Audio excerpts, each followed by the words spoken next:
which is the unhelpful equivalent of saying we eat to cure hunger. That tells you nothing about the physiological benefits of food, and the same was true for sleep. But now, 50 years later, based on hundreds of thousands of different new findings, we've come up with a much more helpful response.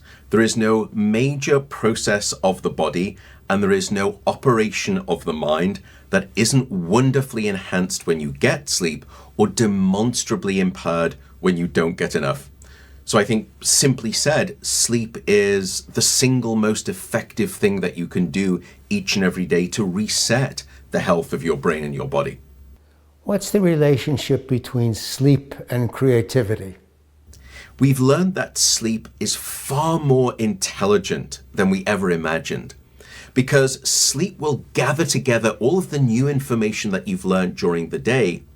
And in this incredible act of almost informational alchemy, sleep will take those freshly minted memories and it will start interconnecting them with all of your back catalogue of previously stored information, so that you wake up the next day with a revised mind-wide web of associations. In other words, sleep helps inspire creativity, so you can come up with solutions to previously impenetrable problems. And I don't think it's a coincidence, but that you've probably never been told in your lifetime you should stay awake on a problem. And the answer is, of course, no, you should sleep on a problem. How is sleep related to your mental health? There is a very tight relationship between your sleep health and your mental health. I think the first point to make is that in the past 20 years of investigating this topic, we have not been able to discover a single psychiatric condition in which sleep is normal. Very interesting. And I think that has a profound story to tell in both our understanding, our treatment, and maybe ultimately our prevention of grave mental illness. And we now have significant links between sleep disruption and conditions such as depression, schizophrenia, anxiety, and PTSD, and most recently and tragically, suicide as well. So at a clinical level, there is a very tight relationship there. But then we've performed a series of experiments that really help us understand exactly why it is that we become so emotionally irrational, so emotionally pendulum-like in our reactivity when we're not getting sufficient sleep. And I often think about, that young parent who's holding a child and the child is crying and they look at you and they say, they just didn't sleep well last night. As if there's some universal parental knowledge that bad sleep the night before equals bad mood and emotion reactivity the next day. And we conducted a study where we placed people inside of a brain scanner and we gave them a full night of sleep, or we took sleep away from them for a single night. And what we discovered is that the deep emotional brain centers, particularly a structure called the amygdala, which is one of the centerpiece regions for the generation of strong, impulsive, negative reactions, that part of the brain was 60% more emotionally reactive under conditions of a lack of sleep. And so it's almost as though without sleep we become all emotional accelerator pedal and too little regulatory control brake, as it were. So I think that that's the bad that can happen when sleep is taken away from us in terms of our mood and our emotions. But then we can ask, what is the good that happens when we give sleep back? And what we found remarkably in the past few years here at the Sleep Center is that sleep, and particularly rapid eye movement sleep or dream sleep, provides a form of overnight therapy. It's actually emotional first aid. That it's during sleep that REM sleep in particular will take those difficult, painful experiences that we've been having during the day, even sometimes trauma experiences. And dream sleep will act almost like a nocturnal soothing balm. And it will just take the sharp edges off those difficult, painful experiences so that we come back the next day and they don't feel as painful anymore. They don't feel as challenging. And so in that sense, I don't think it's time that heals all wounds. I think it's time in sleep, and particularly dream sleep, that provides that kind of emotional convalescence, as it were. And there's a beautiful quote by an American entrepreneur. His name was E. Joseph Kosman. And he said that the best bridge between despair and hope is a good night of sleep. And that's exactly what the research is finding. What's sleep's relationship to our overall health?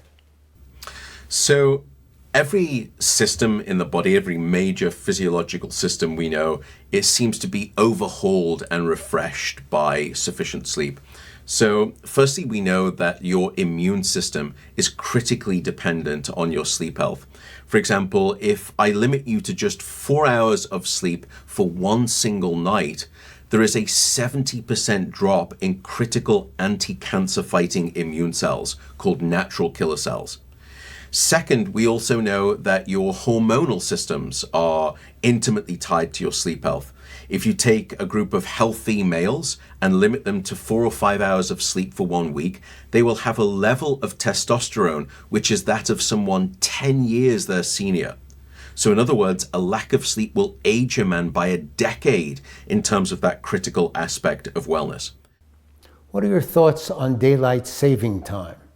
There's a global experiment performed on 1.6 billion people across 75 countries twice a year, and it's called daylight savings time. Now, in the spring, when we lose 1 hour of sleep opportunity, we see a 24% relative increase in heart attacks that following day. And then in the autumn, in the fall, when we gain an hour of sleep, there is a 21% reduction in heart attacks. Isn't that incredible? And you see exactly the same profile for things such as road traffic accidents on our streets, suicide rates, even the sentencing of from judges. What we found is that federal judges here in the United States will dole out a much harsher sentence during daylight savings time shift when they've lost that 1 hour of sleep, presumably because they are in a worse mood, and they're also making worse decision compassion-based actions. How about a few general tips on how to get a good night's sleep? The first rule is regularity. Try to go to bed at the same time and wake up at the same time, no matter whether it's the weekday or the weekend, or even if you've had a bad night of sleep. Regularity is king, and it will anchor your sleep and improve the quantity and the quality of that sleep. And the reason is because sitting deep within the middle of your brain is a master 24-hour clock, and it expects regularity and it thrives best under conditions of regularity. And when you gift it those regular signals of to bed time and to wake time consistently, that's what will improve your sleep. So don't just set an alarm, by the way, to wake up. Think about using a to bed alarm as well. You know, most of us don't think about that as a cue for us to get to bed. The second tip is darkness. We are a dark deprived society in this modern era, and we need darkness at night to trigger the release of a hormone called melatonin. And melatonin will help regulate the healthy timing of your sleep. So perhaps a good useful tip here is that in the last hour before bed, firstly try to disengage from those screens and those computers, not just because they emit the blue light, which can be harmful to your melatonin, but they're cognitively activating and emotionally activating. And you need to actually de-escalate your levels of emotion to be able to fall asleep. But also dim down half of the lights in your house in the last hour before bed. You will be surprised at how sleepy that can make you feel. The third tip is keep it cool. And what I mean by this is your brain and your body need to drop their core temperature by somewhere around about 1 degree Celsius or 2 to 3 degrees Fahrenheit in order for you to fall asleep and then stay asleep soundly across the night. And this is the reason that you will always find it easier to fall asleep in a room that's too cold than too hot. because the room that's too cold is at least taking you in the right temperature direction for good sleep. So aim for a bedroom temperature of somewhere around about 65 degrees Fahrenheit, or maybe 18 and a half degrees Celsius. I know that that sounds cold, and you can take a hot water bottle to bed, or you can wear thick socks if you like. That's completely fine. But the ambient temperature needs to be cold. The fourth tip is walk it out. In other words, don't lie in bed for long periods of time awake. And the general rule of thumb here is that after about 25 minutes or so, if you haven't been able to fall asleep or you can't fall back asleep, don't worry. Even after everything that I've said here in this interview, and I know, by the way, that I want to be sensitive to people who are struggling with sleep, particularly those with insomnia, listening to me tell you about the deleterious impact of sleep is probably only going to make you more anxious, and I don't want to necessarily do that. Insomnia is a solvable problem. And just because you've been having bad sleep, it doesn't mean that you can't recover your sleep. It's never too late to start sleeping better. You can get better, firstly.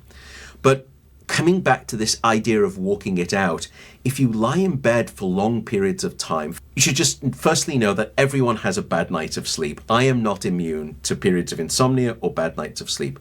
But if you lie in bed awake for too long, your brain starts to learn the association that this thing called your bedroom is this time of being awake, and it becomes a learned habit. And so every time you get into bed, you're falling asleep watching television, and then you get into your bed and you're wide awake and you don't know why. And the reason is because your brain has learned the association that this thing called the bed is the trigger of you being awake rather than being asleep. And we need to break that association. So the suggestion would be after 25 minutes or so, don't worry, just get out of bed, go to another room, and in dim light, just read a book or listen to a podcast or something relaxing, meditate. And only return to bed when you are sleepy. And there's no time limit for that. And that way your brain will relearn the association that it once had, that your bed is this place of sleepiness. And I think the analogy here, Burt, would be, we would never sit at the dinner table waiting to get hungry. So why would we lie in bed waiting to get sleepy? And the answer is we shouldn't just get out of bed. The fifth tip is something that we've already spoken about. Alcohol and caffeine. Just keep an eye out on those two things. Life with some degree of moderation will help there. The other unconventional sleep tip that I would have concerns when you are having a bad night of sleep or coming off a bad night of sleep. After a bad night of sleep, the best advice I have for you is this: do nothing. Don't wake up any later. Don't go to bed any earlier. Don't nap during the day. And don't drink excessive caffeine to overcome that bad night of sleep. Because firstly, if you wake up later that following day, if you try to sleep in to get some of the sleep back that you've lost, when it comes to your normal bedtime that following evening, you're not going to be as tired because you woke up so late. And that will cause a bad night of sleep the next night as well. Similarly, if you try to go to bed too early than your body naturally normally wants to go to bed, you're just going to lie in bed for that hour earlier that you tried to get into bed to compensate. And then you're back to the same problem of feeling like you're tossing and turning. What else should we know? Sleep, unfortunately, is not an optional lifestyle luxury. It's a non-negotiable biological necessity. And sleep you can think of as your life support system. It is the elixir of life, and it is Mother Nature's best effort yet at immortality. Thank you, Matt. That was great stuff and very important for people to know. The next thing I needed to know was what was going on with my own sleep. There are a number of devices to tell you just that, but I wanted to make sure that I found the one that was best for me. So I consulted a site called Wirecutter. Wirecutter is a website owned by the New York Times Company. The staff tests various products and recommends those that do a good job. The first thing I learned was that the NBA offered something called an Aura ring to its players. It's a titanium ring that fits on your finger and tracks various data about your body. The league made the ring available because it had the ability to measure temperature, heart, and respiratory rates, as well as sleep patterns and a few other things that would help with the health of their players. The ring shines infrared light beams through your skin and records changes in how that light is reflected. It transfers the information to your mobile phone and uses it to track down how many breaths you take per minute, your heart rate, and variations in your heart rate. It detects movement, tracks your sleep, and your activity, and it measures your skin temperature. Then it gives you specific suggestions for improving your sleep based on that data. This morning the ring told me I had an excellent night's sleep and my readiness was optimal. Working with Professor Walker and the experts at Aura has changed my approach to sleep, and that's true for my family and the members of our television production team. I thought it would be helpful if I recapped the techniques that were most effective for us. In addition to setting a time to wake up, I now have a set time to go to bed.